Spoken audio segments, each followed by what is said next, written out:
What is going on, my friends? I hope you are having a fabulous day. We are about to kick this shit off. I know nobody's here watching. I have no live viewers. I really have no viewers. But we are about to kick this off anyway because there is some awesome news coming down the pike, and we are about to get into all of it right now. It is that time. Here we go.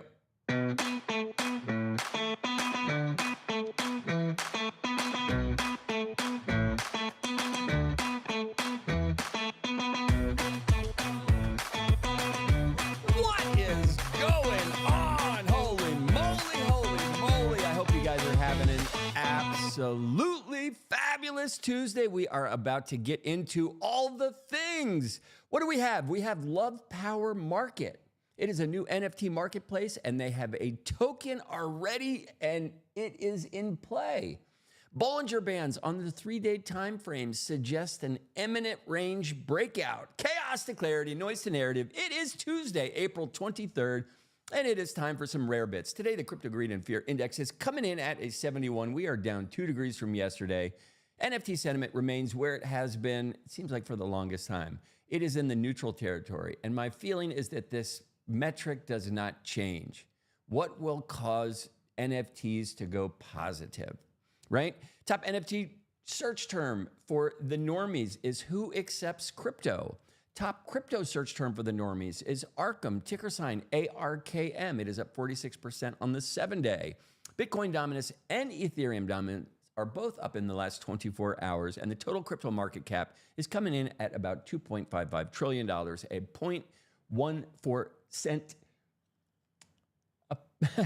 1.47% change to the positive. Now, before we get into the numbers for the nerds, let us look at some things that are going on in the market. As you can see, we have the Bitcoin mempool up, watching it hard at work. We are going to switch over, and we are going to now look at the heat map, which is an absolute sea of red at the moment. I'm looking at the 24-hour heat map. If I switch it to the 1 hour, Bitcoin has turned green, Ethereum has turned green, but for the most part, we are in the red. What are we talking about today? Bitcoin is trading at $66,389. Ethereum is trading at $3,218. BNB has remained above 600, trading at 606, while Solana has not been able to inch toward that 200 mark, coming in at about 155. When we are looking at some of the top sales in the ecosystem, we have some interesting ones. We have a hooded CryptoPunk, which sold for 200 Ethereum. That is $616,000. I think the CryptoPunk floor at the moment is about 128,000. So there is a huge difference between the hooded punks and the floor models. We had a Fidenza number 601 sell for $106,000. We had a 1337 Skull sell for $62,000. I have not seen these yet. We also, interestingly, had a Psychedelics Anonymous sell for $62,000. That is 19.7 Ethereum. I will do some research to figure out why that sold for such a high price. When we look at the NFT ecosystem, who's on top today? It's not Bitcoin. It is Ethereum. Ethereum is up trading at $7.5 million for the 24 hours. Bitcoin is doing about 6.7, and Solana is doing about 5.7. Everybody is down. Ethereum is down 2.79%. Bitcoin is down 28% on the 24 hours in NFT land. And Solana is flat, about 0.92% down. We are looking at the Ethereum side of things, and this is the heat map for Ethereum, and it is a sea of red at the moment. What do we see? What does this mean? Top 5 movers: Pudgy Penguins, Bored Ape Yacht Club, Mutant Ape Yacht Club, DeGods, and My Pet Hooligans. Let's double click on some of these. Pudgy Penguins trading at 11.5 Ethereum, while the Bored Ape Yacht Club have remained in charge, trading at 12.59 ETH. Mutant Ape trading at 2.25 ETH. They have come up nicely, and DeGods had a nice run. They traded 1.738 Ethereum. They're up about 9% on the 24 hours, and I think Frank announced that people are going to be able to port their DeGods back to the Solana ecosystem. And I also heard that you are possibly going to be able to port your asset to any ecosystem you would like. We are now looking at the Solana NFT heat map, and it is also red. The big red button here is Mad Lads, trading below 100 salamis. They're down 5.19% on the 24 hours, trading at 91.97 Solana.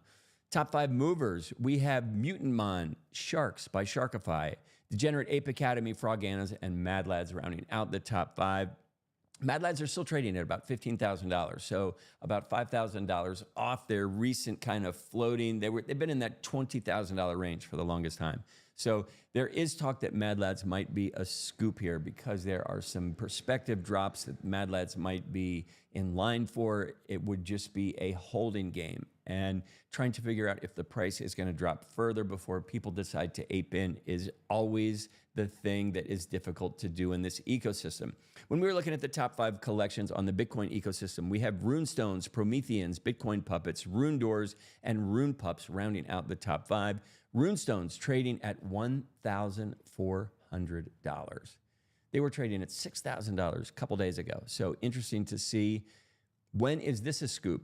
I was even commenting yesterday that they looked appealing at $2,000. So the fact that they've dropped another $600 is a little bit alarming.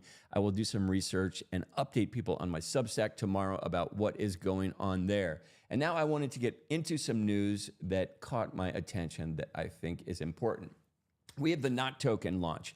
They have delayed it again. They were supposed to do it in conjunction with the Bitcoin halving. I think they decided that they wanted to have a smoother launch, and instead of forcing it out of the kitchen, they decided it is not ready to be served. So they are electing to wait, even though people are pissed off and FUD is sending in. I think it is a smart move for them, probably. They have a huge following, and to keep people happy with a smooth token launch seems much better than to have a couple FUDders who are upset things didn't happen right away. We have Square Enix. They are partnering with Symbiosis Genesis. Square Enix is collaborating also with Animoca Brands in Japan. They are going to be launching a new game. The game is going to come out globally. If you are a fan of Animoca Brands, which I am, you're going to want to put this on your list. We had Louis Vuitton. They have just released a new jacket. This jacket is created by none other than Pharrell Williams. It is a limited edition jacket. It is blending luxury with fashion. I think the price on the jacket is about $8,500, so it must be innovative.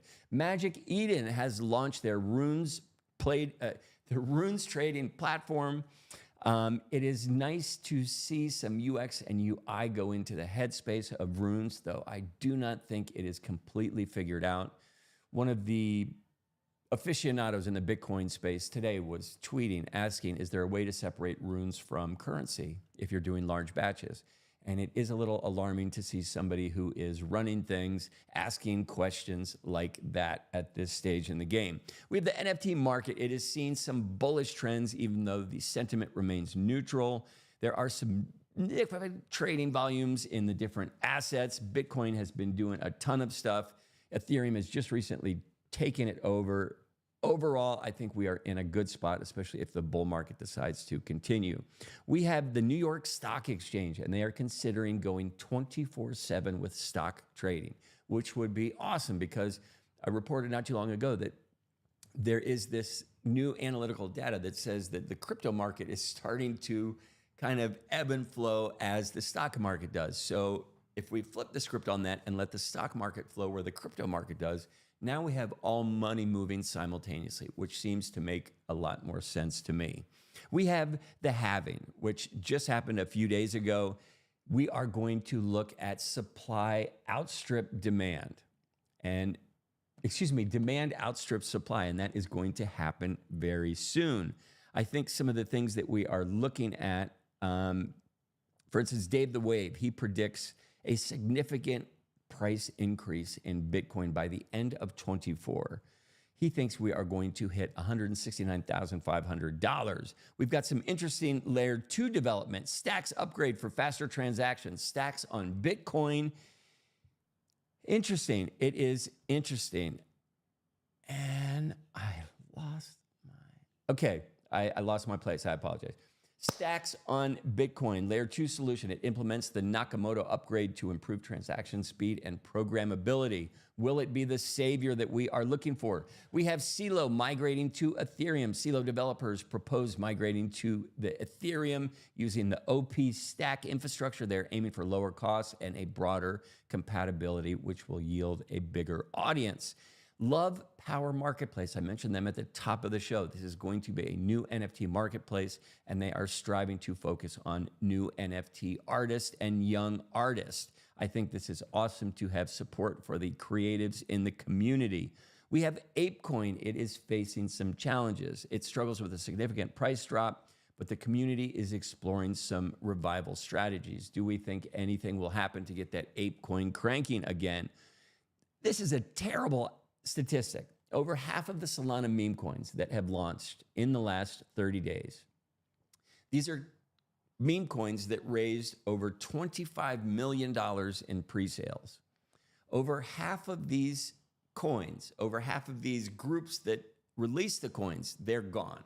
They have absolutely vanished. So seeing liquidity pulled from this ecosystem like that is just alarming. And it doesn't seem to ruffle feathers anywhere but mine. But it's just an enormous amount of money to just have disappear from this ecosystem. So people take, you chalk it up to a loss. It was a rug. I'm gambling. I know things can go that way, but this is just not right.